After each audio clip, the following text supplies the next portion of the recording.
Well, first and foremost, I'd like to make sure that we recognize Jim Morris with this being his last game in uniform. 41 years as a head baseball coach, to have the type of success that he has had is unprecedented. Only a handful of guys have ever had that type of career. So just want to make sure that we wish Jim Morris, I hope he has a great retirement and gets a chance to relax and enjoy, life after baseball. But he's done a lot for our game. Played a very, very complete baseball game tonight. 7-1 game. It was a pitcher's duel for a good portion of the game, for 5 innings.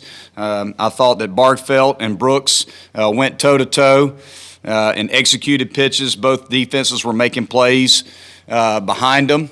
And, we just found a way to do the little things early, and then in the 6th inning, as I've said time and time again, that momentum, once that momentum starts and our offense is so contagious, it's very, very difficult to stop it.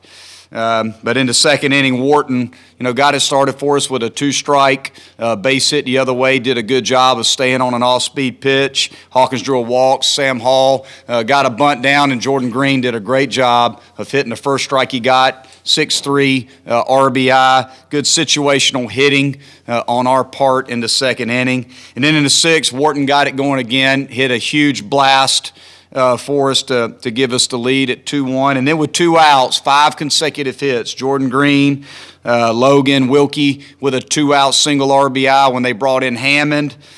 Seth with a single RBI when they brought in Bartow. And then Chris Williams hit one of the hardest balls I think I've seen hit. That pitch was slightly off the plate and down and hit a line drive. I was just hoping it was going to get over the right fielder's head when he hit it, and it went out of the ballpark. You don't see balls that are in that location that are hit that hard the other way. Just an outstanding job of hitting by Chris Williams. We scored 6 runs there in the 6th, and then Ryan Miller. Between Brooks and Ryan Miller, that was all we needed. Those guys did just a great job of executing pitches, filling up the strike zone, and we played pretty good defense behind them. So just a very complete game by our guys, and happy to get to win tonight. We'll start with questions. Start right down here in the front. Brooks, early on you were just a little off, and then you got it dialed in. What was going through your mind there, trying to keep this team close and keep Miami close so that this offense could explode? Yeah, I was just trying to execute pitches as best as I could. I was throwing a little off to the outside to the righties, so I kind of made an adjustment, just dropped down my arm slot just a little bit so I wasn't as high and getting a little more run on my fastball, so that kind of helped me a good bit. Come over here, Will.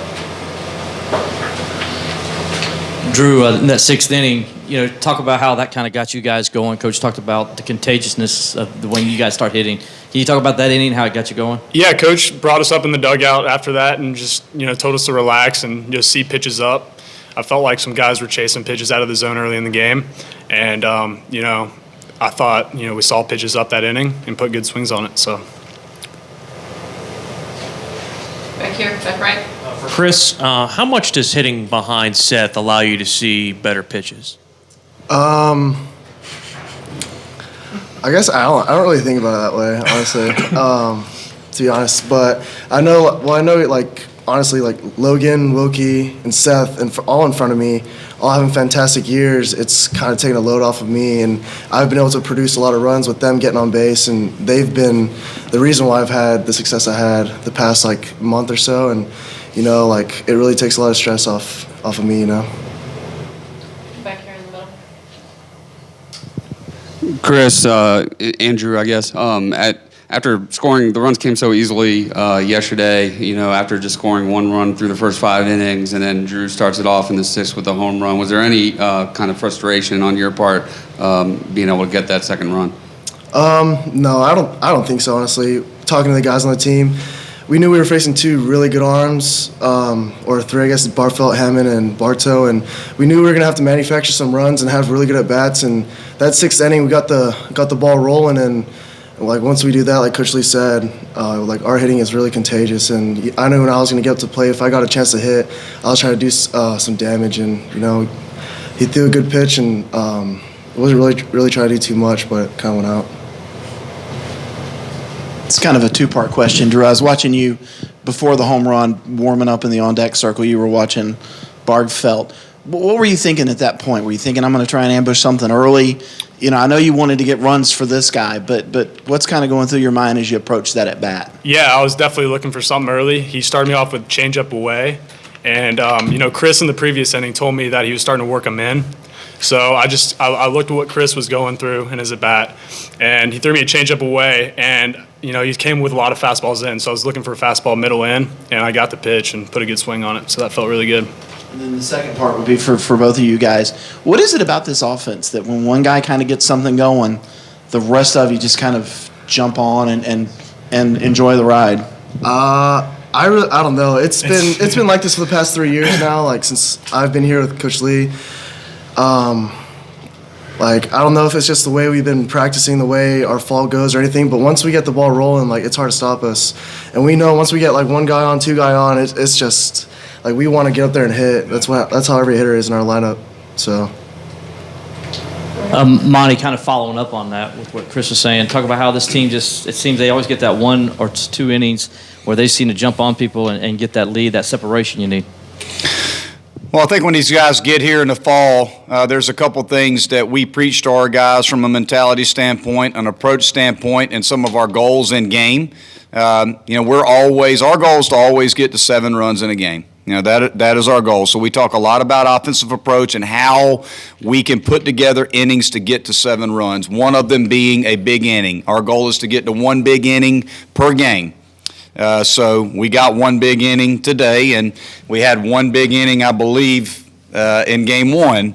But our guys understand that we're trying to put together the types of at-bats that it takes to lead to a big inning.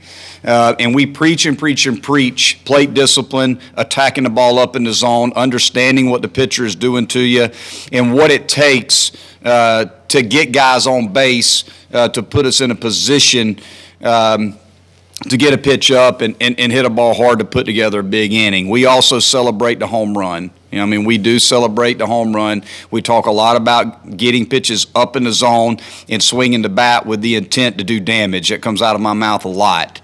So we never slow our swing down. We don't try to put the ball in play. It's just not in our DNA at Clemson. We don't talk about putting the ball in play. We're not defensive at the plate. So I think our guys, I just talk about that constantly with our guys.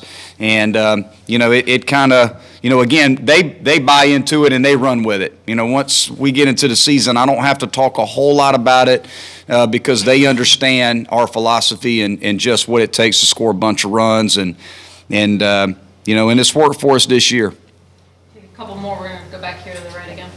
Monty, how tempted were you after getting the lead to save Miller, or was it kind of given the history of your team against this particular opponent that you wanted to use some extra caution? Well, we don't look ahead, and we really didn't think, too much about trying to save Miller, so to speak. You got to win today's game to advance. So Miller, I think everybody knows that we use Miller, Spires, and Gilliam. Those are our 3 main guys. And we felt like at that point, Ryan's throwing strikes like he always does. And, if he gets to the point where we can't use him, we have the other 2 that we can use, as opposed to taking him out and using 2 of them or 3 of them. We thought about it in the 9th, once he got to pitch number 50, just with, he's at that threshold of whether he could come back on Sunday or not. But, I don't look ahead too much. We try to win today. I think that's a big factor for our program. We talk about putting everything we can into winning this game, and we'll take care of business when we get to play again. We don't worry too much about that. So it crept in my mind a little bit to possibly go to Spires in the 9th, but on the other hand, we felt like Ryan was in a good spot. He was well rested, and we decided to leave him in. Last question. Coach, Seth had that assist to get the runner at second in the 5th when it was still tied. Is that a part of his game that isn't talked about enough? Well, he's got a good arm, and he's got an accurate arm, and you know, he was in the right place at the right time. I mean, it was a flare base hit down the right field line. I think if you ask, you know, their guy, he probably being a little bit overly aggressive, but, you know, you have to give him credit. He's trying to get in scoring position with 2 outs to give the next hitter an opportunity to drive him in. The ball was not down the line probably enough for him to get there, and Seth made a good throw. Thanks, everyone.